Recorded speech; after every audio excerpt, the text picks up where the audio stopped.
We're hearing now that press conference in Pasco County is starting, so let's go out live to it and listen in right now. There's potentially, in other words, a plug, and we've talked about that all along, that we believe the debris probably has gone down there and plugged a hole. So again, nothing outside of what we anticipated.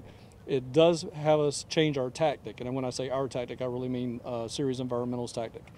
So what they're going to do today is as you may get down there and see them dumping crushed lime rock, that's for the recovery process. What they were going to do is put that lime rock in there, try to build a ramp into the hole itself, and they're going to work from a barge application. So they're going to bring a very small barge in. I was told the technical term is a walking platform work barge. So they will work from that and start then to remove the debris. That really brings us up to speed on everything, I believe, at this point in time. So Andy and I are here to answer. We will, and the reason Chief Foss is here, I'll mention that. We are going to have a special ops crew standing by during all of these operations today, just because of the unstable situation we are dealing with. We don't want anybody to get hurt. So we will have Pasco County Special Ops on scene all day today. So with that, this is more so for you guys. Any questions that you've had, especially over the last 3-4 days, that you may want some clarification on, I will go ahead and set an expectation here.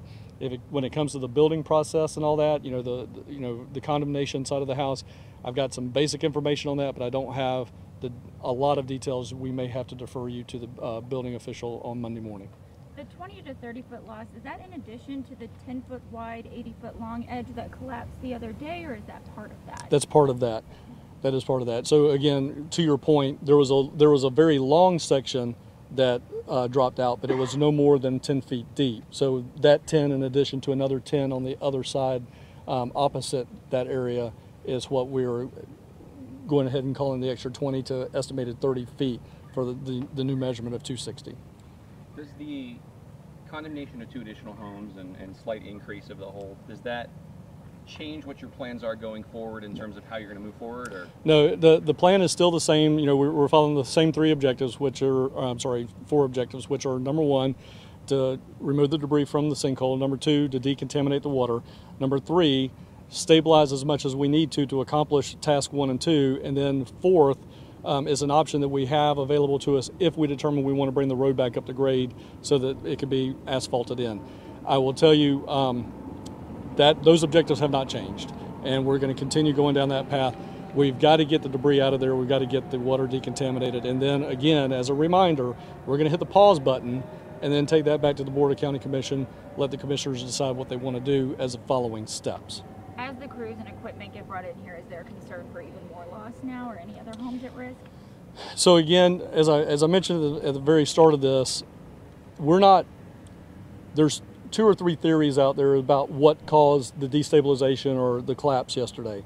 There is a thought process that the heavy equipment coming in and out of there caused some seismic vibration, which caused stuff to fall in. Intertech PSI came out 2 weeks ago and started their investigation and did the core samplings.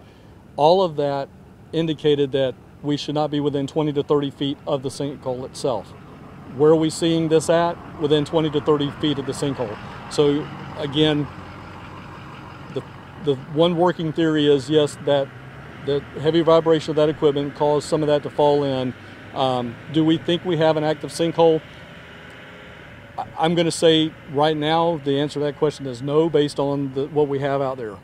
We have seen some percolating from the center, but again, that's when we were trying to pull some debris out yesterday. So we stopped. This is going to be a very long, methodical process. The one thing we do not want to do is get anybody else hurt. I shouldn't say that. We don't want anybody to get hurt, and we do not want to have to evacuate any more homes. Both of those are obviously possibilities that if we do not do things right, we may get somebody injured. We may have to start evacuating more people. We want to keep it simple. We want to keep it slow. In my law enforcement career, we call things slow and deliberate, and we're going to do things slow and deliberate throughout this operation. So if it's not an active sinkhole in the sense that it's going straight down, the vibration's just kind of helping to cause it to slope like Right. it usually would, Right. we're talking about? Right, so what we're doing today is we are really focusing on trying to create that ramp and slope to help stabilize that edge so that we can get that barge down in there and then work from the center instead of the edges. So the thought process at this point in time is going to be try to get the debris up onto the platform, move the platform over to the side, take it from the platform, go back out, and it's going to be a very slow process, but that's the tactic that they're trying to, that they feel is going to be most successful is getting the debris from where it's at instead of trying to drag it and pull it to the side and so on, which was the original first tactic. With these 2 additional homes, can you just remind everyone again of just how many homes have been affected now by this? So again, we still have the same footprint of 11 homes that we had, which 2 of those homes were the original 2 destroyed. We evacuated 9 on the first day of the sinkhole. We ended up 2 days later letting 5 of those homeowners go back in. So again, it's down to the houses that we have condemned are the ones that are actually on the inside of the fence. There's an additional house, 21845 Ocean Pines Drive, that we are taking a hard look at. We're keeping a very close eye on it. There are some holes opening up in the yard, and we believe that most likely I'll be going back to the county administrator and the building official to ask for that one to be condemned as well. But as of today, there's no structural integrity there, just some holes that have opened up in the yard. You said this is going to be a long process. What are you telling the residents and reminding them throughout all of this?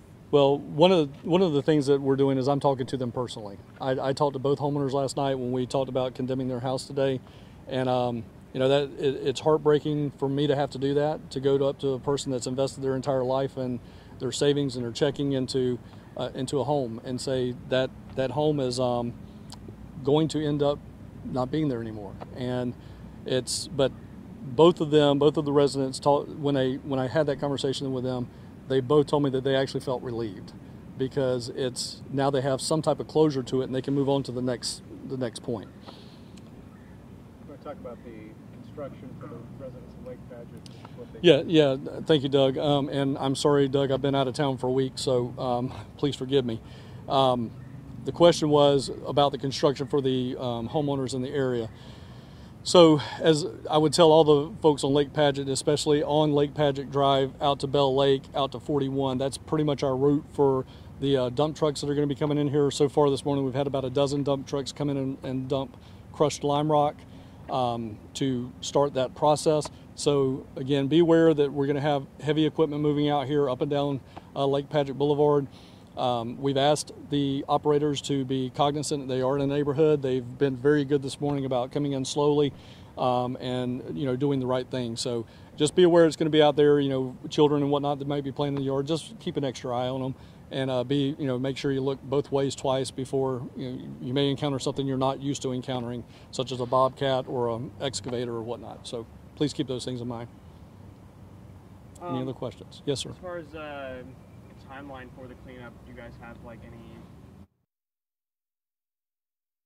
So you were just listening to Pasco County officials giving us an update on the status of the sinkhole, and we learned that 2 more houses were condemned this morning, and they're watching a third because holes are opening up in the yard, but the structural integrity of that home is still there right now. Of course, they're still going to be out there surveying this land, and again, all of the cleanup and the repairs have actually halted because of these new developments that's happening out there in Land O'Lakes. So of course, we're going to stay out there. We'll stay on top of this. We'll keep you posted. We're going to take a quick break. We're right back after this.